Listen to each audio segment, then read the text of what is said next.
Hi hello నమస్తే welcome back to our channel. Gulab jam అంటేనే ఒక ఎమోషన్ అండి. చాలా మందికి స్వీట్ అంటే ఎంతో ఇష్టం, అందులోనూ గులాబ్ జాములు అంటే ఇంకా ఇష్టం.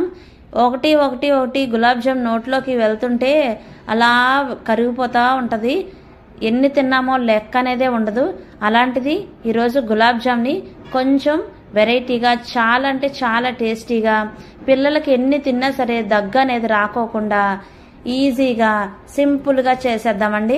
ఇప్పుడైతే గులాబ్ జామ్ ప్యాకెట్ తీసుకొని ఒక గిన్నె అయితే తీసుకొని ఆ గిన్నెలో వేసేయండి.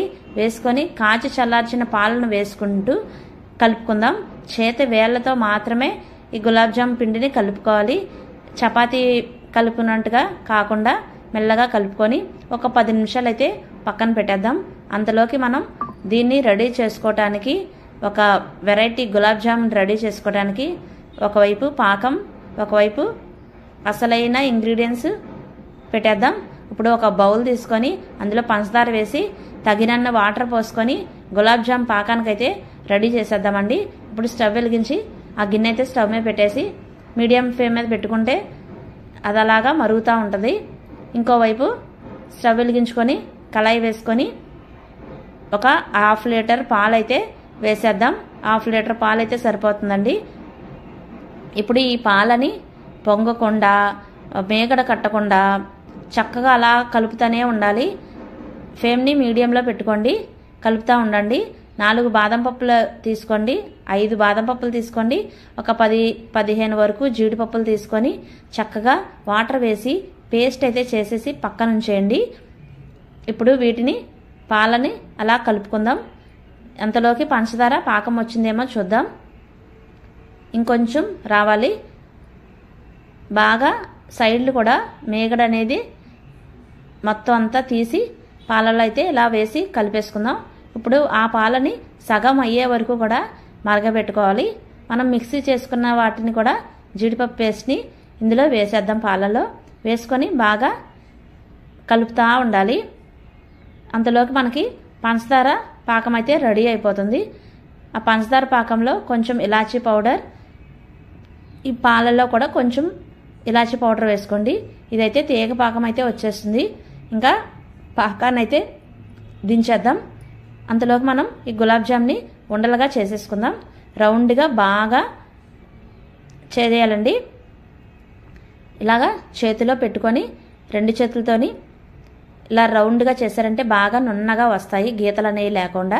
సగం అయితే రౌండ్గా చేశాను, సగం అయితే ఇలా రౌండ్ చేసి గుడ్డ ఆకారంగా ఇలా చేసుకోండి. వీడియోలో చూపిస్తున్న విధంగా ఇలా చేసి మొత్తం అన్ని ఇలా పక్కన పెట్టేద్దాం. ఇప్పుడైతే ఒక గిన్నె పెట్టేసి కొంచెం ఆయిల్ అయితే వేయండి. నేనైతే గులాబ్ జామ్ ఎప్పుడు చేసినా సరే స్టీల్ గిన్నెలోనే నేను గులాబ్ జామ్ని తయారు చేస్తాను. ఇప్పుడు మనం పాకం దించుకున్నాం కదా, అందులో 1 స్పూను నెయ్యి వేసుకోండి. వేడికి బాగా కరిగి గులాబ్ జాములు చాలా టేస్టీగా ఉంటాయి. అంతలోకి మనకు పాలు కూడా మరుగుతున్నాయి. ఒక గిన్నె పెట్టి ఆయిల్ వేసాం కదా, ఆయిల్ మాత్రం బాగా హీట్ అవ్వకూడదండి. లైట్గా హీట్ అవ్వగానే మన గులాబ్ జాములని గుడ్డు షేప్లో ఉన్న వాటిని ఇందులో వేసేసి కలుపుకుందాం. ఒక 5 నిమిషాలు అయితే వాటిని కలపకుండా ఉంచేయండి. తర్వాత గరిటతో చక్కగా మెల్లగా కలిపి వాటిని రౌండ్గా ఇలా గరిటతో అన్నారంటే అన్నీ ఒకే రంగులో వస్తాయి. ఇవైతే ఎంత టేస్టీగా ఉన్నాయంటే పిల్లలైతే మాత్రం 2-3 వేసి తినేసారండి. చాలా బాగా నచ్చినాయి వాళ్ళకి. పాలల్లో వేసి చేశాను, వాళ్ళకి చాలా బాగా నచ్చింది. మా పెద్దోడికైతే రసమల్లా అంటే బాగా ఇష్టం. ఇదైతే రసమల్లా టేస్ట్ వచ్చిందని వాడికైతే బాగా నచ్చింది. ఇంకా ఇప్పుడు ఆ గులాబ్ జాములు తీసి పాకంలో అయితే వేస్తాం. అవి బాగా పాకం పీల్చుకున్నాక ఒక గిన్నెలోకి తీసేద్దాం. అంతలోకి మనం ఈ రౌండ్ గులాబ్ జాములు కూడా వేసి ఇవి వేగిపోయాక ఇవి కూడా పాకంలో వేసేద్దాం. అంతలోకి మనకు పంచదార, ఈ పాలైతే మరిగిపోయినాయి కాబట్టి ఇప్పుడైతే స్టవ్ అయితే ఆఫ్ చేసేద్దాం. ఇప్పుడు వీటిని తీసి పాకంలో వేసుకొని ఒకే ఒక 5 నిమిషాలు మూత పెట్టేయండి. చక్కగా పాకం పీల్చుకున్నాక అప్పుడైతే మనం పాలల్లో వేసేద్దాం. అందులోకి పాలు మరుగుతూ ఉన్నాయి కదా, అందులో ఒక 2 స్పూన్లు పంచదార వేసుకోండి. ఎందుకంటే అందులో జీడిపప్పు పేస్ట్ వేసాం కాబట్టి పాలు సగం వరకు మరిగినాయి కాబట్టి స్వీట్నెస్ అనేది కొంచెం వచ్చేస్తుంది. 2 స్పూన్లు పంచదార అయితే సరిపోతుంది. వేసుకొని బాగా కలిపేసేయండి. ఇప్పుడు మనం మూత పెట్టిన గులాబ్ జాములు ఉన్నాయి కదా, అవైతే కొంచెం పాకం పీల్చేస్తాయి. సగం పాకం పీల్స్తే సరిపోతుంది. ఇంకా వీటిని తీసుకొని పాలలో అయితే వేసేద్దాం. సగం అవి సగం ఇవైతే చేశాను. చాలా అంటే చాలా బాగున్నాయండి. ఎప్పుడు పాకంలో వేసుకొని కాకుండా ఈ దీపావళికి వెరైటీగా ఇలా ఒక్కసారి ట్రై చేయండి. మీకు ఎలా కుదిరిందో కామెంట్ బాక్స్లో కామెంట్ చేయండి. మీకు ఇంకా ఏం వంటకాలు కావాలో మా కామెంట్ చేశారంటే నేనైతే చేస్తాను. ఇప్పుడైతే ఇవి టేస్ట్ చూస్తున్నాను.